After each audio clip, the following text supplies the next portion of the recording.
अस्सलाम वालेकुम दोस्तों, उम्मीद करता हूँ कि आप सब खैर अफियत से होंगे। प्यारे दोस्तों, पाकिस्तान ने रूस से एक मिसाइल सिस्टम खरीदा है।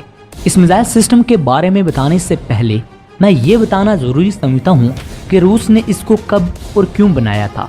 अमेरिका और रूस की सर्द जंग के बाद अमेरिका ने ऐसे हथियारों की मदद से रूस के खुफिया ठिकानों और आम तंसीबात की जासूसी शुरू कर दी थी, और ये हथियारे इतनी बुलंदी तक होते थे इनके खिलाफ कार्रवाई करना रूस के लिए मुमकिन नहीं था। इसकी वजह यह थी कि रूस के पास सिर्फ मिग हथियारा था जो सिस्टम था जो इन हथियारों को मार।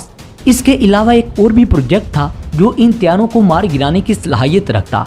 1957 में रूस ने F-75 मिसाइल सिस्टम अपनी फौज में शामिल कर लिए, और इसके साथ साथ चीन ने भी रूस से ये सिस्टम खरीद लिया। जैसा कि रूस को अमेरिका से खतरा था, इसी तरह चीन को ताइवान से खतरा था, इसलिए कि ताइवान भी अमेरिका के जेरे असर था और अमेरिका इसकी मदद करता। चीन के खिलाफ कार्रवाइयों में इनको इस्तेमाल करता, चीन के खिलाफ कार्रवाइयों में ताइवान को इस्तेमाल करता। अमेरिका ने ताइवान को 57 हथियारे दिए थे जो कि ऊंची परवाज के लिए मशहूर थे। इसकी वजह से अमेरिका ने ताइवान की तरफ से जासूसी शुरू करवा रखी थी और खुद भी अपने हथियारों के जरिए जासूसी करता। 1959 की बात है जब अमेरिकी हथियारा B-75 बीजिंग के इलाके में जासूसी के लिए दाखिल हुआ, जिसको चीन की फौज ने इस सिस्टम के जरिए कर दी। लेकिन चीन ने अपनी ये कार्रवाई खुफिया रखी और दुनिया को नहीं बताया कि ये हथियारा किस सिस्टम के जरिए गिराया है। इसके साथ साथ अमेरिका और ताइवान भी खामोश हो गए क्योंकि इन्हें अपनी बदनामी दिखाई देती थी। इनका इतना मशहूर नाकाबिले तस्कीर हथियारा चीन ने मार गिराया था। रूस को शक था कि चीन ने इसी सिस्टम को इस्तेमाल किया है जो इसने रूस से खरीदा था, लेकिन रूस खामोश रहा। इसकी वजह ये थी कि रूस इससे भी ज्यादा ताकतवर सिस्टम बनाने की कोशिश में था। अमेरिका को धोखे में रखने के लिए इसने इस कामयाबी का इल्म होने के बावजूद इससे खुफिया रखा। रूस को ये तो इतला थी कि अमेरिका का कोई हथियारा रूस की जासूसी करता है, लेकिन इसे ये इल्म नहीं था कि इस हथियारे की क्या क्या खसूसियात हैं। इस हथियारे को अमेरिका ने 1960 में रूस में जासूसी के लिए भेजा था।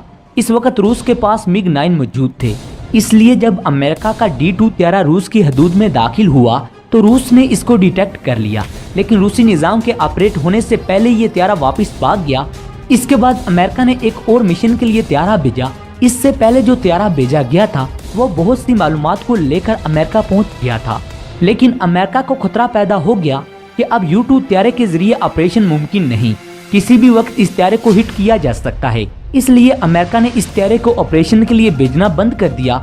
1 मई 1960 में अमेरिका का U-2 हथियारा पाकिस्तान से महवरे परवाज हुआ। रूस की हदूद में दाखिल होते ही रूस के दिफाई निजाम ने इसे डिटेक्ट कर लिया और इस पर मिसाइल फायर कर दिया, जिसकी वजह से ये हथियारा तबाह हो गया, और ये अमेरिका के लिए बहुत बड़ी बदनामी थी। अमेरिका ने इसको छुपाने की कोशिश की, मगर दुनिया को इसका इल्म हो गया। इसकी वजह ये थी कि रूस ने इस हथियारे के पायलट को गिरफ्तार कर लिया और तहकीक करने के एक हफ्ते के बाद दुनिया के सामने पेश कर दिया। इस वाक़े के बाद रूस के दिफाई निज़ाम S-75 का चर्चा दुनिया में होने लग गया और S-75 की वैल्यू बहुत बढ़ गई। इस सिस्टम को बहुत से ममालिक ने हासिल किया, जिनमें चीन भी शामिल था। इस तरह यह सिस्टम दुनिया की 17 जंगों में इस्तेमाल किया गया। इसके साथ साथ भारत और पाकिस्तान ने भी रूस से ये खरीदा। 1965 की जंग में भारत ने इस सिस्टम को पाकिस्तान के खिलाफ इस्तेमाल किया था।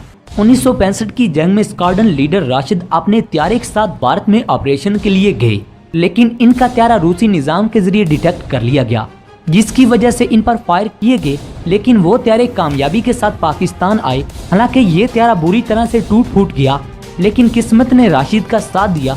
वो अपने हथियारे समेत बाहिफाजत पाकिस्तान लैंड कर गए। इसके बाद ये हथियारा पाकिस्तान ने किसी और मिशन के लिए भेजने की कोशिश नहीं की। यहाँ आपको बताते चलें कि पाकिस्तान के पास इस सिस्टम का जदीद वेरिएंट मौजूद है जो पाकिस्तान ने बेसिस पर नस्ब किए जाते हैं। लेकिन दोस्तों, आपको बता दें कि ये निज़ाम खुदकार नहीं होते। इनको ऑपरेट करने के लिए रेडियो सिग्नल का सहारा लिया जाता है, तजुर्बाकार अफराद के जरिए इसको ऑपरेट किया जाता है। इसके साथ साथ जदीद किस्म के निज़ाम दुनिया में आ चुके हैं जो खुदकार हैं, और रूस का S-400 इस वक्त दुनिया का टॉप क्लास दिफाई निज़ाम समझा जाता है। ये तो आप जानते हैं कि ये भी रूस का बनाया हुआ सिस्टम है। S-400 से पहले रूस ने S-300 बनाया था, जिसकी वजह ये थी कि रूस का F-75 सिस्टम एक जगह से दूसरी जगह मुंतकिल नहीं हो सकता था। इसको अंडरग्राउंड इंस्टॉल किया जाता है और जरूरत के वक्त उसी जगह से इस्तेमाल हो सकता है, जो कि वक्त की जरूरत के तहत नाकाफी समझा गया। इसी वजह से S-300 बनाया गया। लेकिन जैसे जैसे दुनिया तरक्की करती गई, इन निज़ामों को भी अपग्रेड किया जाता रहा। अब रूस ने दुनिया में S-400 भी मुतारिफ करवा दिया है, जो दुनिया का बेहतरीन निज़ाम समझा जाता है। आपको बताते चले कि जब तुर्की ने रूस से S-400 खरीदने का इरादा किया था तो अमेरिका ने तुर्की को रोका था, लेकिन तुर्की ने अमेरिका की ना मानी और ये निज़ाम खरीद लिया, जिसकी वजह से अमेरिका ने तुर्की पर बहुत सी पाबंदियां भी लगाई थी, लेकिन तुर्की ने इनकी कोई परवाह न की। अब ये निज़ाम दुनिया के बहुत से ममालिक में इस्तेमाल हो रहा है, जिसमें तुर्की और चीन भी शामिल हैं। भारत भी इस निज़ाम को खरीदने की कोशिश में है, लेकिन अब रूस चूँकि अमेरिका से नाराज है, अब अमेरिका भी नहीं चाहता कि भारत ये निज़ाम रूस से खरीदे, इसलिए अभी तक भारत इस निज़ाम को खरीदने में कामयाब नहीं हो सका। दोस्तों, आज की अपडेट्स में इतना ही। अगर आपको ये वीडियो पसंद आई है तो इसे लाइक करें, दोस्तों के साथ शेयर करें और कमेंट सेक्शन में अपनी आराज़ से हमें ज़रूर आगाह रखिएगा। अगली वीडियो तक अपने मेज़बान डॉक्टर अली को इजाज़त दें। पाकिस्तान जिंदाबाद।